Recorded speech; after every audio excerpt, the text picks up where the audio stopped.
നമസ്കാരത്തിലേക്ക് പ്രവേശിക്കുന്ന തക്ബീറുൽ ഇഹ്റാമിന് ശേഷം ഇമാം എന്ത് ചെയ്യണം? എല്ലാവരും അദ്ദേഹത്തിന്റെ കൂടെ തന്നെ അദ്ദേഹം തക്ബീറിൽ പ്രവേശിച്ച ഉടനെ തന്നെ തക്ബീറിലേക്ക് വന്നിട്ടുണ്ടാവും. അങ്ങനെ വന്നു കഴിഞ്ഞാൽ ഇമാം സാവകാശം അല്ലാഹു അക്ബർ എന്ന് വീണ്ടും തക്ബീർ ചെയ്യില്ല. അങ്ങനെ ഒന്നാമത്തെ റക്അത്തിൽ അദ്ദേഹം സാവകാശം 7 തക്ബീറുകൾ ചൊല്ലണം. ഈ തക്ബീറുകൾക്കിടയിൽ എന്തെങ്കിലും ദിക്റുകളുണ്ടോ എന്ന് പലരും പറയാറും ചെയ്യാറും ഒക്കെ ഉണ്ട്. സത്യത്തിൽ നബി സല്ലല്ലാഹു അലൈഹി വസല്ലമയിൽ നിന്ന് റസൂലുള്ളാഹി ചെയ്തതായി ഒരു സഹിയായ ഹദീസിൽ നമ്മൾ കാണുന്നില്ല. അപ്പൊ റസൂലുള്ളാഹി ചെയ്യാത്തത് നമ്മൾ ചെയ്യാതിരുന്നാൽ മതി. ചില ആൾക്കാർക്ക് അതൊരു സോക്കടാണ്, എന്തെങ്കിലും ഒരു ദിക്ർ ചെല്ലണ്ടേ. അത് വഹി അവനിറങ്ങുമ്പോൾ ആജാതി വർത്താനം പറയല്. ഇത് അള്ളാന്റെ റസൂലിനാണ് ഈ ദീനിന്റെ വഹി ഇറങ്ങിയത്. റസൂലിന് പഠിപ്പിക്കാൻ കഴിയാതിരുന്ന കാര്യമാണോ, റസൂൽ പഠിപ്പിക്കാത്തതാണോ ചില ആൾക്കാർ പിന്നീട് ദീനാക്കി പഠിപ്പിക്കുന്നത്? അത് സത്യത്തിൽ സലഫിന്റെ മാതൃകയല്ല. സഹാബത്തിൽ നിന്ന് പ്രമാണബദ്ധമായി ഉള്ളതുപോലെ ചെയ്യുക എന്നുള്ളതാണ് സലഫികളുടെ മാതൃക. അതുകൊണ്ട് തന്നെ മറ്റുള്ളവരെ ഇത്തരം മദ്ഹബി പക്ഷപാതികളുടെ ഒരു വിധത്തിലുള്ള ഈ കാട്ടിക്കൂട്ടലുകളും ഇതിൽ ചേർക്കാൻ പാടില്ലെന്നു കൂടി ഓർമ്മപ്പെടുത്തുകയാണ്. നാം 7 തക്ബീർ ചൊല്ല സാവകാശം.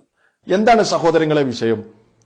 ഈദ് നമസ്കാരത്തിന്റെ രൂപം വിശദീകരിച്ചപ്പോ തക്ബീറുകൾക്കിടയിൽ വേണമെങ്കിൽ ദിക്റുകൾ ചൊല്ലാം എന്ന് ഞാൻ പറഞ്ഞിരുന്നു.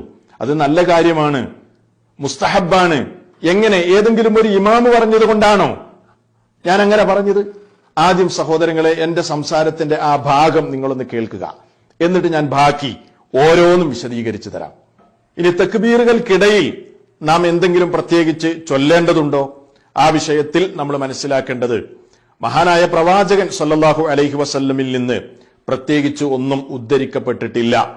എന്നാൽ ചില സ്വഹാബികളിൽ നിന്ന് വന്ന ചില റിപ്പോർട്ടുകളുടെ അടിസ്ഥാനത്തിൽ മഹാന്മാരായ ഉലമാക്കൾ പറയുന്നു, തക്ബീറുകൾക്ക് ഇടയിൽ നമുക്ക് അള്ളാഹുവിനെ സ്തുതിക്കാം, പ്രകീർത്തിക്കാം, നബി സല്ലല്ലാഹു അലൈഹി വസല്ലമക്ക് വേണ്ടി സ്വലാത്തു ചൊല്ലാം. ഇപ്പൊ സുബ്ഹാനല്ലാഹ് എന്നോ അൽഹംദുലില്ലാ എന്നോ അല്ലാഹുമ്മ സ്വല്ലി അലാ മുഹമ്മദ് എന്നോ തുടങ്ങിയ ദിക്റുകൾ നമുക്ക് ചൊല്ലുന്നതിന് വിരോധമില്ല എന്ന് മഹാന്മാരായ ഉലമാക്കൾ വളരെ കൃത്യമായി പഠിപ്പിച്ചിട്ടുണ്ട്. കേട്ടല്ലോ സഹോദരങ്ങളെ, വളരെ കൃത്യമല്ലേ? ഞാൻ എന്താ പറഞ്ഞത്? മഹാന്മാരായ സ്വഹാബിമാരിൽ നിന്ന് റിപ്പോർട്ട് ചെയ്തിട്ടുണ്ട്, അതിന്റെ അടിസ്ഥാനത്തിൽ പണ്ഡിതന്മാർ പറഞ്ഞിട്ടുണ്ട് എന്നാണ്. തെളിവിനെയല്ലേ ഞാൻ അവിടെ ഊന്നൽ നൽകിയത്. അപ്പോ തക്ബീർ ചൊല്ലുക, തക്ബീറത്തുൽ ഇഹ്റാം ചൊല്ലുക, എന്നിട്ട് പ്രാരംഭ പ്രാർത്ഥന ചൊല്ലുക, പിന്നീട് 7 തക്ബീറുകൾ ചൊല്ലുക, എന്നിട്ട് ഫാത്തിഹയിലേക്ക് പ്രവേശിക്കുക എന്ന ഒരു രീതിയാണ് നമ്മൾ സ്വീകരിക്കുന്നത്. അതാണ് ഹദീസുകളുടെ അടിസ്ഥാനത്തിൽ ഈ ഒരു രീതി തന്നെ. തക്ബീറിന്റെ എണ്ണത്തിൽ വ്യത്യാസമുണ്ടെങ്കിൽ പോലും ഇങ്ങനെയാണ് അതിന്റെ ക്രമം എന്ന് ആധുനിക പണ്ഡിതന്മാരായ ശൈഖ് ഇബ്നു ബാസിനെ പോലെ അതേപോലെ ശൈഖ് ഫൗസാനെ പോലെയുള്ള പണ്ഡിതന്മാർ അഭിപ്രായപ്പെട്ടത് നമുക്ക് കാണാൻ കഴിയും. ഈ തക്ബീറുകൾക്കിടയിൽ പ്രത്യേകമായി എന്തെങ്കിലും ഒരു ദിക്ർ നബി സല്ലല്ലാഹു അലൈഹി വസല്ലമ പഠിപ്പിച്ചിട്ടില്ല.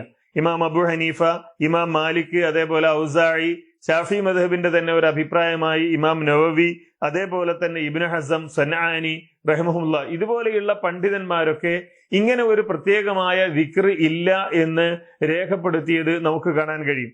ഇമാം ഇബ്നുൽ ഖയ്യിം റഹിമഹുല്ലാഹ് തന്റെ സാദുൽ മആദിൽ ഈ വിഷയം ഒന്നുകൂടി ഇങ്ങനെ വിശദീകരിക്കുന്നത് കാണാം. വകാന യബ്ദഉ ബിസ്സലാത്തി ഖബ്ല അൽ ഖുത്ബ ഫയസല്ലി റകഅതൈനി. നബി സല്ലല്ലാഹു അലൈഹി വസല്ലമ ഖുത്ബയുടെ മുമ്പായി നിസ്കരിക്കുമായിരുന്നു. 2 റക്അത്ത് അദ്ദേഹം നിസ്കരിക്കും.